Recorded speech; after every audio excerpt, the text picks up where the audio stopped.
From New York City, the makers of Clipper Craft clothes for men and more than 1,200 leading retail stores from coast to coast present Sir Arthur Conan Doyle's immortal character, the world's most famous detective, Sherlock Holmes, starring John Stanley.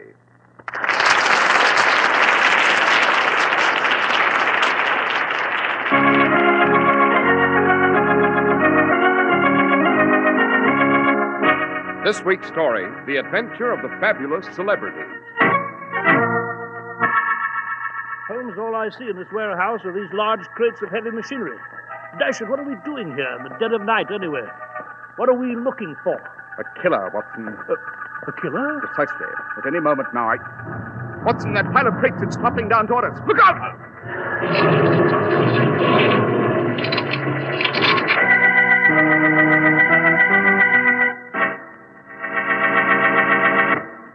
We're at the door of Dr. John Watson's study, and we're about to hear another of his adventures with the great Sherlock Holmes.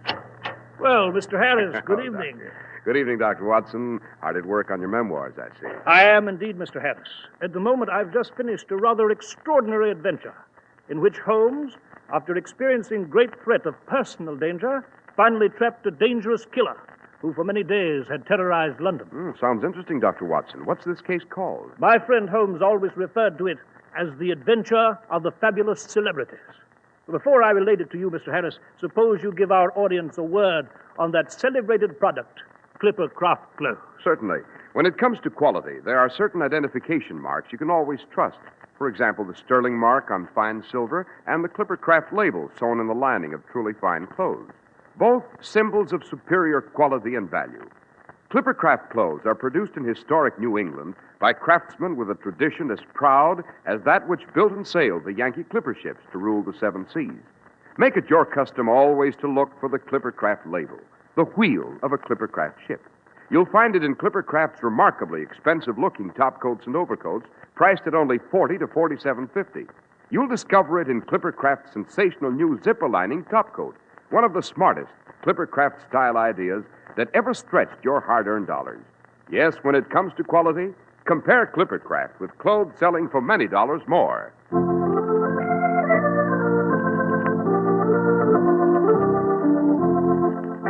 And now, Dr. Watson, what about this adventure of the fabulous celebrities? Well, Mr. Harris, it began in the year 1901, a year when Holmes was at the very pinnacle of success. By the turn of the century, as you know, the name of Sherlock Holmes was famous in every corner of the civilized world, and people stared at him whenever he walked out of our quarters at Baker Street. And then, very suddenly, it became very dangerous to be a celebrated person in the city of London. In the short space of 3 weeks, 4 persons of great prominence were struck down by a mysterious assassin. And finally, in great desperation, Inspector Lestrade asked us to appear at Scotland Yard. Mr. Holmes, you understand Scotland Yard's conducting its own investigation of these baffling murders. Oh, quite, Inspector Lestrade. Quite. In due time, of course, we should no doubt trap this peculiar assassin. However, knowing your taste for the unusual and admitting that you have some talent in these matters... Coming from you, Inspector, I consider that a great compliment. It is indeed. We've never been reluctant to give the official police a hand in these unusual matters, eh, Holmes? No, Watson, we have not. Now then, Inspector. Yes, Mr. Holmes. Let us review the facts. A mysterious and deadly killer is roaming the metropolis of London. His special victims are persons of great prominence. In the last 3 weeks, he's assassinated a great English beauty, a champion heavyweight pugilist, a world-famous astronomer, and a famous admiral. Yes, and every one of them a likely candidate for any Hall of Fame. Quite, Watson, quite. But to continue, Inspector, in each case, the celebrated victims' valuables were not taken from their corpses. In short, we may deduce that those important people were murdered for some other motive rather than money. That is correct, Mr. Holmes. But we have found no clue, no trace. Exactly, Inspector Lestrade. You found no clue, no trace. You have let the trail go cold, and we must make a fresh start. Come, Watson. Where to, Holmes? Baker Street, my dear fellow, Baker Street. To think, to plan, to use the tools of logic. Assuming, of course, that we're fortunate enough to find a cab in this foul weather.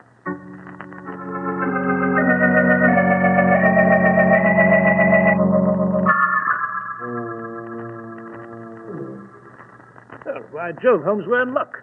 There's a cab at the curb right here on Derby Street. You can just make it out in this beastly fog. Yes, Watson. Hello there. Hello, cab! Well, he's seen us. I must say I anticipated a dreary and chilly wait. It's rather surprising. That cab driver, he's driving his horses straight. Holmes, he's trying to run us down. Look out!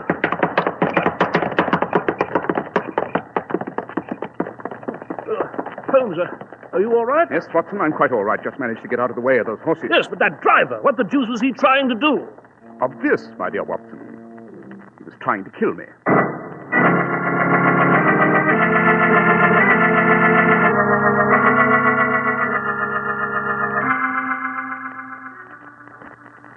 Oh, thank heaven, Holmes, we're finally here at Baker Street. I've had a feeling that some kind of danger was stalking us through this wretched fog. Yes, quite, Watson. As for myself, I am aware of the danger, not as a mere presentiment, but as an actual fact. What do you mean? The driver of the carriage on Derby Street. He might very well be the assassin we seek. Remember, Watson, I am a person of some renown and am therefore vulnerable to his rather peculiar taste for victims. But here's our door. Yes. What we need now, Holmes, is a good fire. Holmes! The top of the steps outside our flat. There's someone lurking there. I can see a shadow. Quick, Watson, downward. Down there! Holmes, are you... I'm all right. Bullet just grazed my neck, went through the collar of my greatcoat. Quick, up the stairs, after him.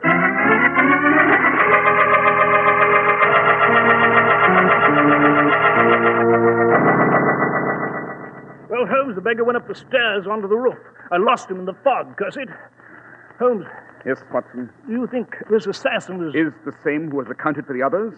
Yes, I most certainly think he is.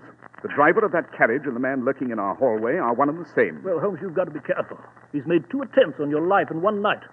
The beggar may try still again. Undoubtedly he will, Watson. It seems that for the moment the hunter becomes the hunted.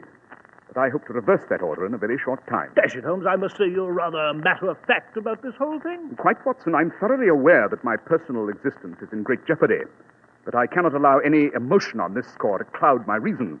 The assassin who seeks my life is a very cool fellow, and I must meet him on his own ground. But the hour is late, Watson. There'll be time enough tomorrow to deal with my assailant.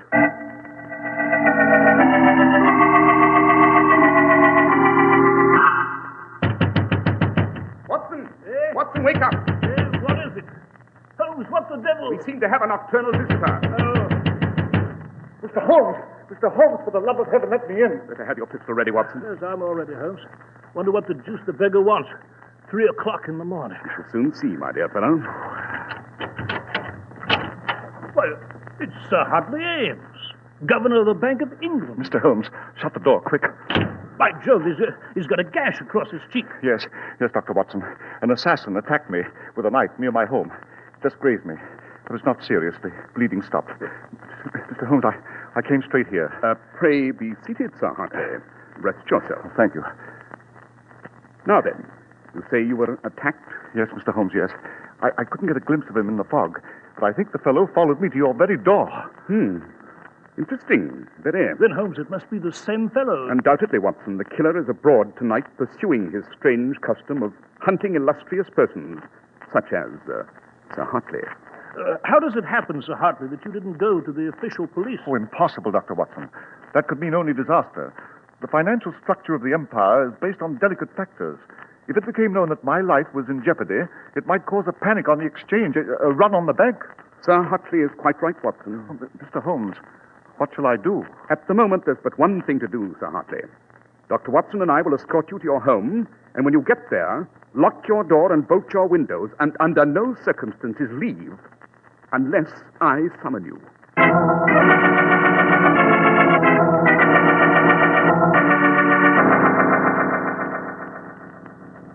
Well, Holmes, now that we've seen Sir Hartley safely under lock and key, we can look forward to a night's sleep, eh? Good Lord, it's 5 in the morning. Yes, Watson, it's good to be back at Baker Street. Yes, especially in view of this beastly weather. The fog has turned to rain. Holmes, someone's coming our way. Yes, Begging your pardon, gentlemen, which one of you is Sherlock Holmes?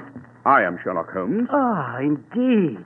So you are the great Holmes, the world's most famous detective. Look here, old man. Please, Watson. Now then, sir, state your business. Oh, my dear Mr. Holmes, I have no business. It's just that I wanted a look at you. It isn't often a poor man like myself can stand face to face with a great person like yourself. No, indeed. It isn't often. I must say you look exactly like your photographs. Exactly. Thank you. I am flattered. And now, my good man, if you've had your fill of staring at me, we should like to enter our quarters. Oh, no offense, Mr. Holmes, no offense at all. It's just that I'll be able to tell my friends I've talked with the great Holmes. The cheek of the fellow, Holmes. The infernal impudence of the bounder. Watson, Eh? did you notice that old man's coat and shoes? Why, no. Interesting. Very. Holmes, what in blazes are you talking about? First, Watson, the man's coat was hardly wet, yet it's raining. Yes, I know. Second, certain areas of his boots seem to be waterproofed. The rain dampened the leather only in splotches. Well, what of it? I merely mention these as elementary observations, Watson, which may or may not prove significant. But, for the first time, I believe I see a glimmer of light in this very intriguing adventure.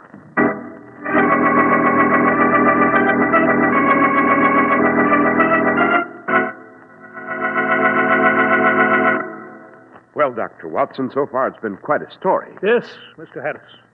And I might add that events thereafter shape themselves with dizzying speed. I shall relate to you the second half of this remarkable adventure after you tell your audience some remarkable facts about Clippercraft clothes. They are remarkable indeed, Dr. Watson. When I describe the qualities of Clippercraft clothes to you, I myself sometimes think that Clippercraft values seem too good to be true. But Clippercraft fabrics are actually as luxurious as they are long on wear. And the superior talent of Clippercraft experts shows up admirably in the smart hang of your jacket, the comfortable, roomy fit of your Clippercraft suit. It's when you check all these superb features against the amazingly low price for suits bearing the Clippercraft label that you realize Clippercraft values are nothing short of sensational. Only $40 and $45. Why, even a pure worsted suit with the Clippercraft label costs only $45. Yes, you save plenty, because more than 1,200 independent stores throughout America have concentrated their vast purchasing power to make these great Clippercraft values possible. That's why men who know insist on Clippercraft clothes bearing the Clippercraft label. So be sure to visit the Clippercraft store in your city. These leading stores in the metropolitan area are proud to add their names to Clippercraft in your suits, topcoats, and overcoats. In Manhattan, Saks 34th, Broadway at 34th. John Wanamaker Men's Stores, Broadway at 8th and 67 Liberty Street. In Brooklyn, Abraham and Strauss. In Newark, New Jersey, Boulevard Men's Shop, Kresge, Newark. And in Jamaica, the B&B Clothes Shop, 16408 Jamaica Avenue.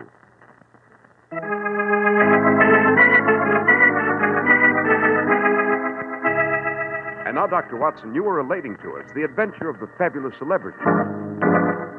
Yes, Mr. Harris, I was. On the evening after our encounter with the strange old man, a note was thrust under our door. It carried the waxen seal of the Bank of England, and its signer was Sir Hartley Ames. It was an urgent message from Sir Hartley, bidding us to meet him that night at a warehouse he owned at Irongate Wharf, near London Bridge. The note said simply that Sir Hartley had some new and vital information on the assassin, and he wished to transmit this information to us. I was watching my friend's face as he finished reading the letter, and I saw his eyes narrow. Then quickly, Holmes examined the seal through his magnifying glass. Aha! What is it? My dear Watson, this seal of the Bank of England is a forgery. A forgery? Precisely. A devilishly clever piece of work. A fine imitation. The forgery, nevertheless. Then the letter Is bogus, obviously. Well, then it's a trap. Someone is trying to lure us to that warehouse. Quite. Well, then we better hurry to Sir Hartley's and warn him. I fear it's too late, Watson. I'm willing to wager that Sir Hartley has in some similar manner been lured from his home. I'm willing to wager further that he is at the warehouse. Yes, but Holmes, if it's a trap, surely we're not going. On the contrary, we are. Perhaps, Watson, we can spring the killer's trap without savoring the cheese.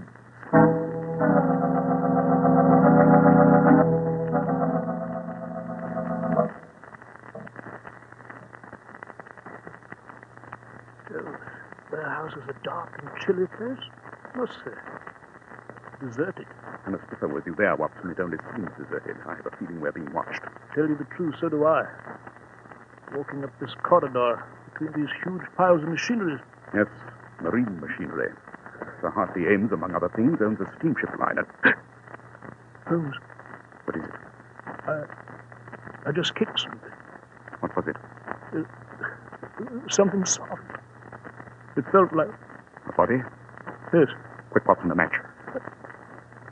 Here you are, Holmes. Good heavens.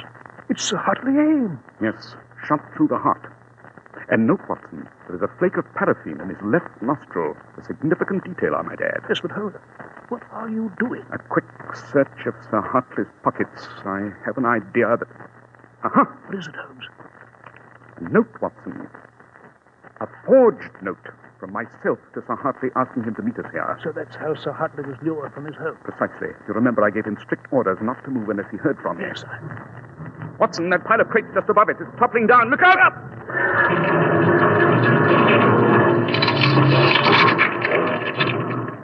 Watson, you all right? Yes, Holmes, There goes the killer. He's running toward the rear entrance. Halt, you blackguard! Halt!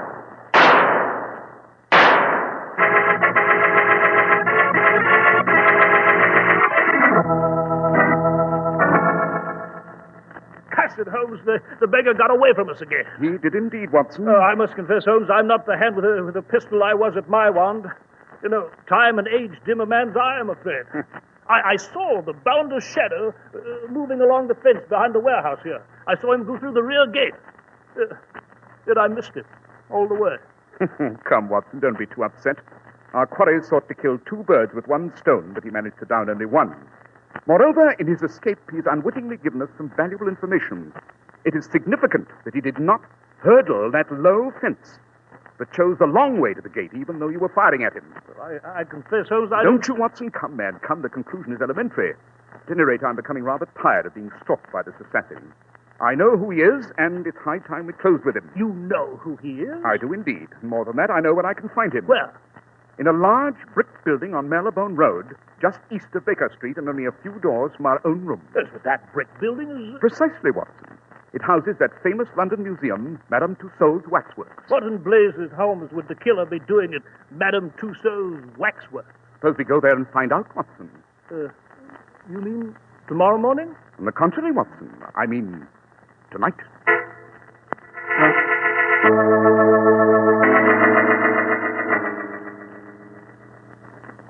All right, Watson, close that window gently. Right, Holmes. I suppose you're aware we're breaking and entering. My dear Watson, I cannot quibble with legal technicalities at this moment. Come, let us inspect this museum. Oh, it's an eerie place at night, I must say. All these wax figures standing around. They look juicy lifelike now. Look, Holmes. Here's Napoleon Bonaparte. Julius Caesar, Oliver Cromwell. Holmes. Wait, it's... Yes, Watson, a new wax effigy of Sir Hartley Ames made within the last 10 minutes. The waxen face is still warm to the touch, and the scar from the assassin's knife still shows. And the killer made a mold of Sir Hartley's face as he lay dead in the warehouse. Precisely, Watson. You recall the flake of paraffin we found in Sir Hartley's nostril, and... Watson, Yes, Holmes? there's light under that door. So there is. She'll come to grips with our quarry very soon now. Keep your pistol at the ready and follow me.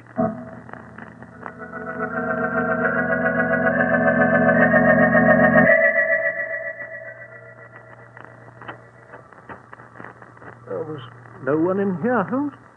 True. Seems to be a small workshop. Yes. Holmes! Good Lord! Look at that waxen statue. Yes. You recognize it, Watson? Well, it's a waxen image of you, Holmes. It is indeed. Made by a master artist. Our friend the assassin giving it a little preliminary work before he did away with me. I do think the nose is a little too aquiline and the face rather thin, but... Watson, get back against the wall. The killer's coming back into his workshop. But Holmes, who is it? Obvious. The strange old man we met on the pavement at the entrance to Baker Street. Be ready when he comes in, Watson. Right. Stand where you are! What? And don't reach for that knife, my dear fellow. I assure you, Dr. Watson will not hesitate to blow your head off at the slightest provocation. That's all. You've caught me, Mr. Holmes. You've finally caught old Lafleur. I have indeed, and I assure you that you'll be hung for your crimes in very short order. It doesn't matter, Mr. Holmes. Nothing matters. Let them hang me now.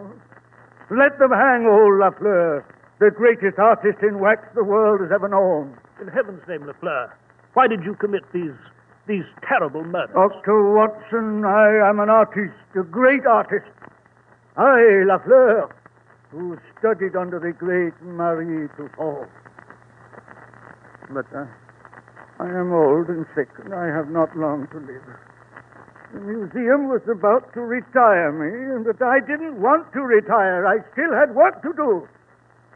There are great men and women still living, worthy of recognition in Madame Tussauds waxwork. I wanted to carve their images in wax for posterity, but I had so little time, and the museum would not allow me to immortalize them until they were dead. So you took matters in your own hands. Yes, Mr. Holmes. I couldn't wait for them to die, so I had to kill them myself. You, Mr. Holmes, you were to be my greatest triumph.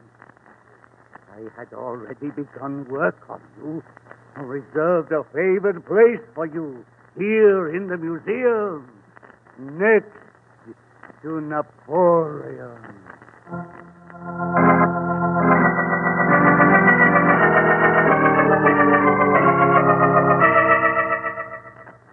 Holmes, now we have delivered our assassin to Inspector Lestrade, I still don't see how you detected old Lafleur and how you traced him to Madame Tussauds. Obvious, my dear Watson. First of all, I knew the killer was an old man. Remember, he was not agile enough to climb over that low fence in the rear of the warehouse, even when he was under fire. Then, too, Watson, you recall the time we met old Lafleur in the rain in front of our rooms here? Yes? His coat was only slightly wet. That indicated he walked but a short distance, and Madame Tussauds is only a few steps from here. But his boots gave him away, Watson. Yes? How? They were waterproof in some spots and wet in others. That meant that his boots were spotched with drippings of wax, Watson, the material of his profession.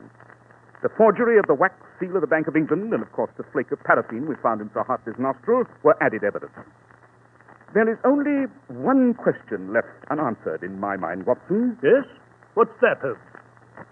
I wonder how I would have looked in wax, standing next to Napoleon.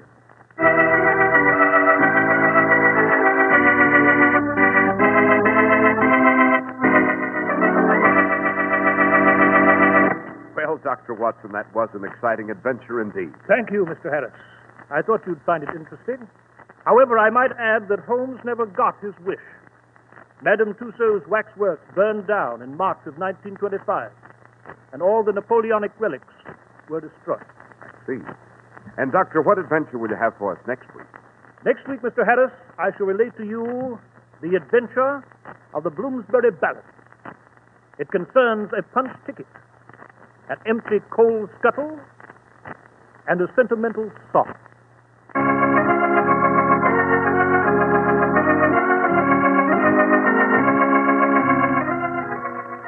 The makers of Clipper Craft clothes and more than 1,200 stores from coast to coast have brought you another in the new series of broadcasts featuring the world's most famous detective, Sherlock Holmes.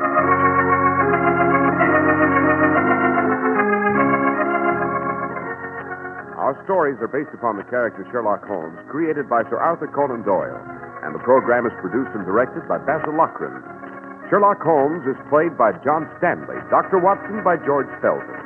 This week's story was written by Max Ehrlich with special music by Albert Berman.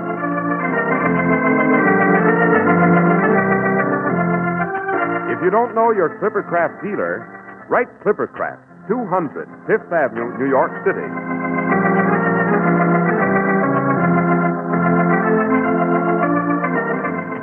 Be sure to listen next week to Sherlock Holmes in The Adventure of the Bloomsbury Ballad.